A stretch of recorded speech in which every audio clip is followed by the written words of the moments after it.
Hey, what's up humans? Welcome back to my channel. If you're new to my channel, hi, I'm Carlin. We shape opal using a dremel here on this channel. So if that's something that interests you, I'd appreciate if you would like this video and subscribe. Today we're going to be shaping this spectacular piece of Ethiopian opal, and it's got flash around all the sides.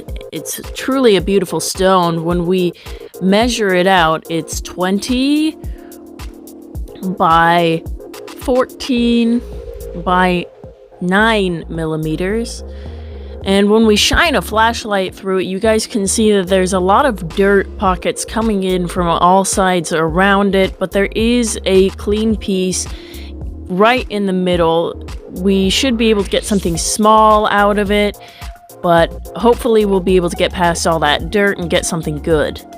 When we weigh the piece in its rough state, it is 7.05 carats, so hopefully we'll be able to save somewhere around a carat of that. If you guys want to see how this stone gets shaped and polished using a dremel, keep on watching.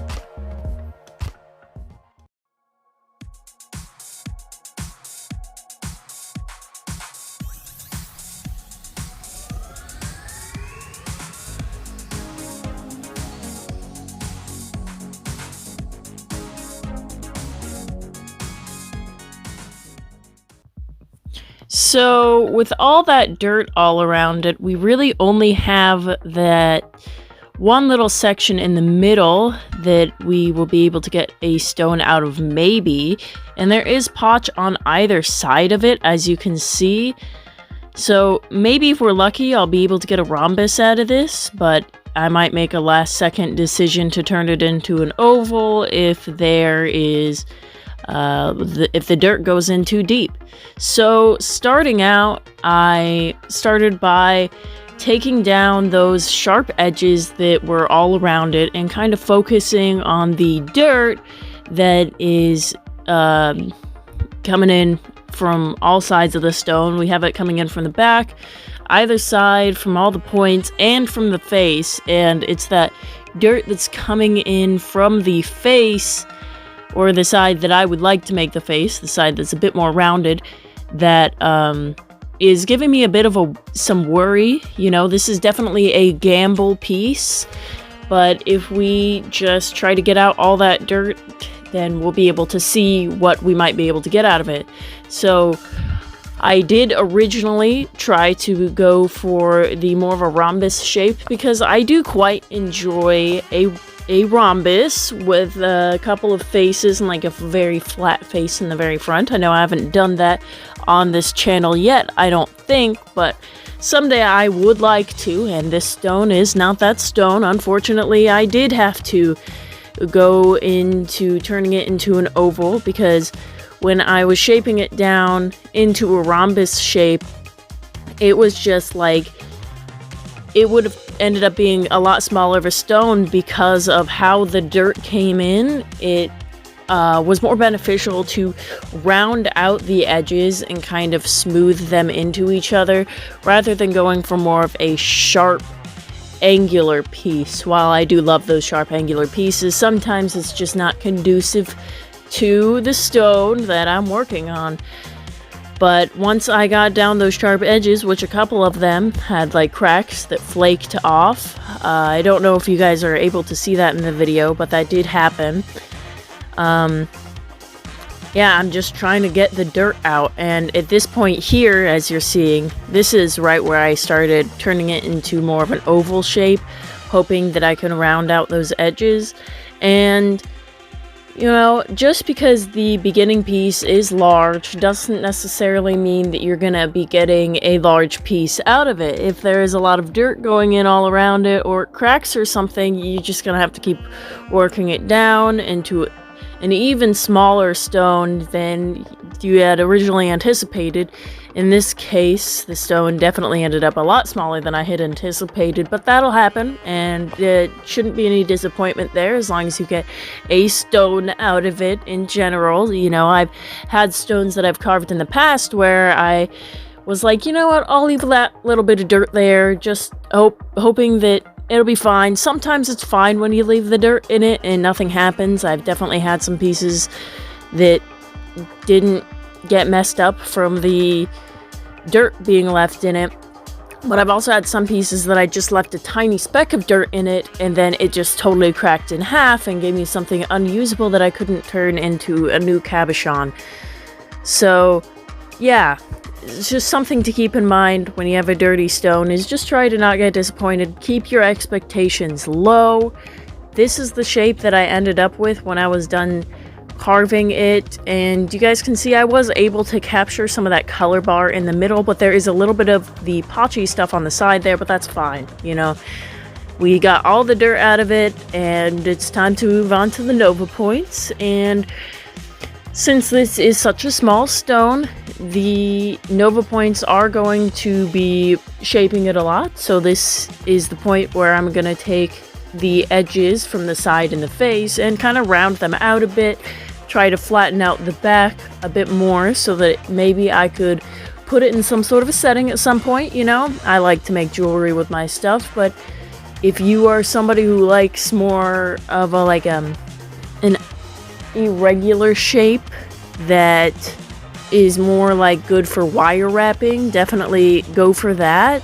I actually quite bad at wire wrapping myself, so I don't often do shapes like that, but I do enjoy seeing those shapes be created, and I find it very satisfying just watching somebody work on a stone and just take out the dirt and then polish it. I see Roy's Rocks do that a lot, and I do think that those pieces are beautiful.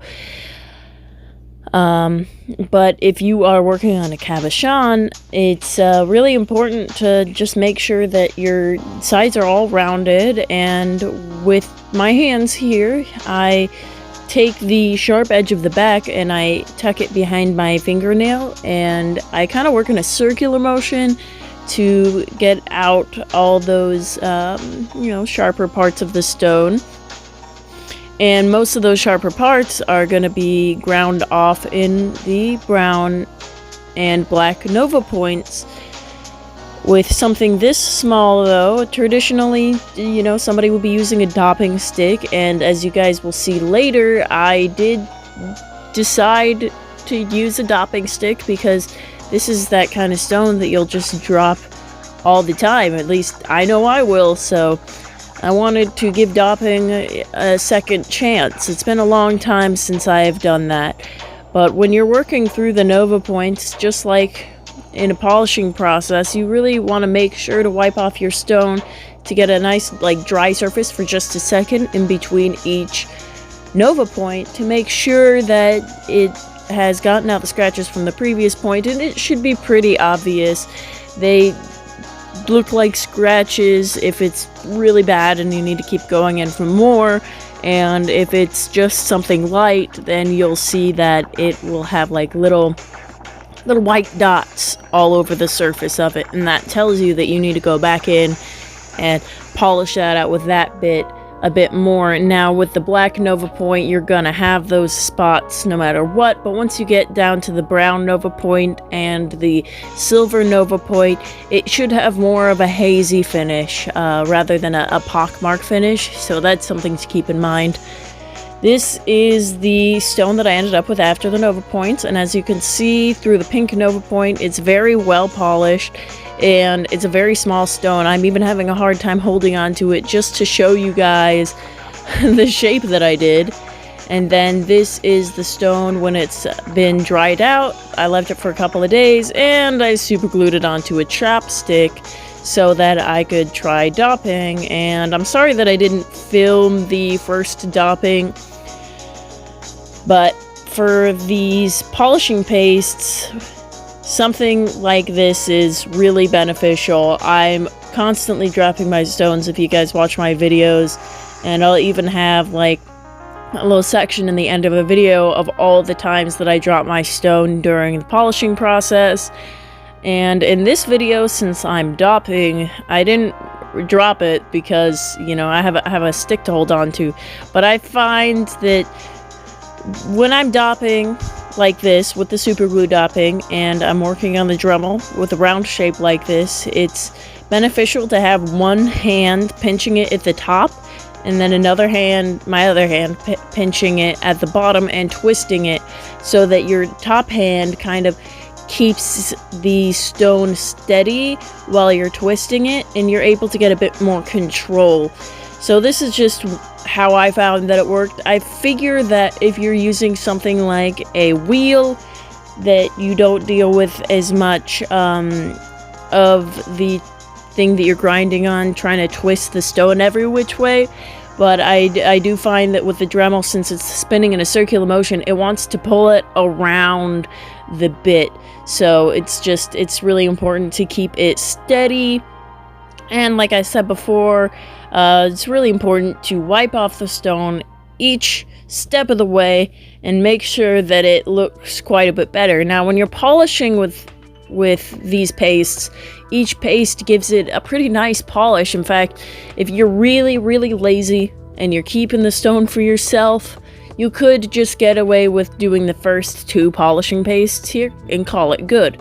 But if you want to sell that piece and you want it to be its maximum potential, I do suggest going through all of the polishing pastes all the way up to the 0.25 to give it the proper mirror-like finish that we all crave so much.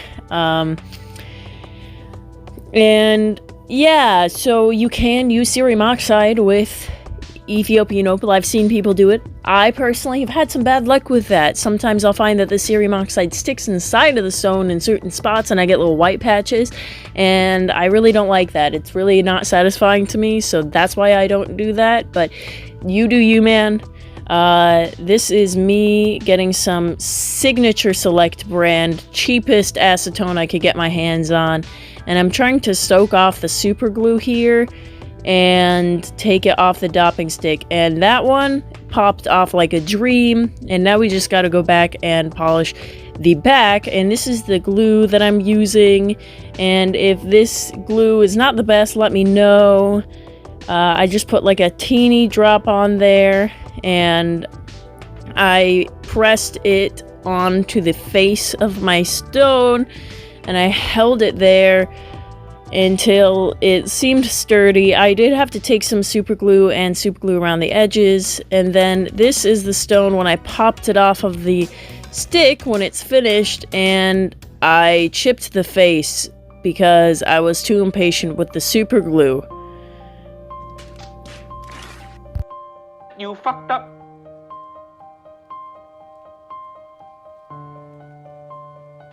Fucking's got nothing to do with it, really. So, yeah, maybe not ideal, but when I want to fix this, it's an easy fix. I just need to go back through all the polishing pastes again and really concentrate on the blue one. But if we are calling this the finished piece, which I'm just going to call it good for now, when I repolish it, I'll show you guys. The measurements are 7 millimeters by, what, 6 millimeters and 5 millimeters. So it is pretty gosh darn small, if I do say so myself. When we weigh it, it is 1.07 carats. So yeah, this is the piece in its original state, and you guys can really see that awesome red that it had. It had these great blues and yellows and greens. It was really like a freaking awesome rough piece. We ended up losing somewhere around 6 carats, 5.98 carats. And, these things will happen. We weren't able to save very much of it, and I'm gonna have to take off even more when I go and repolish it, but I mean, the back looks awesome. Look at the back. Woo! Those yellows, those greens, you get all those good colors in the back there. The flat face, I think, really does some good things for it there. And, you know, I'm still pretty happy with it, even though I chipped it. I need to work on my dopping skills a bit more. It's the first time I've dopped since, like, years. But if you liked this video, please give it a thumbs up. Don't forget to subscribe. If you're not subscribed, that'd be freaking wicked awesome if you would do that. And, share this with a friend if you have a friend to share it with. Please leave a comment. I love comments, and I will reply to you, and I super appreciate it. And I'll see you guys next time that I make a video. Later.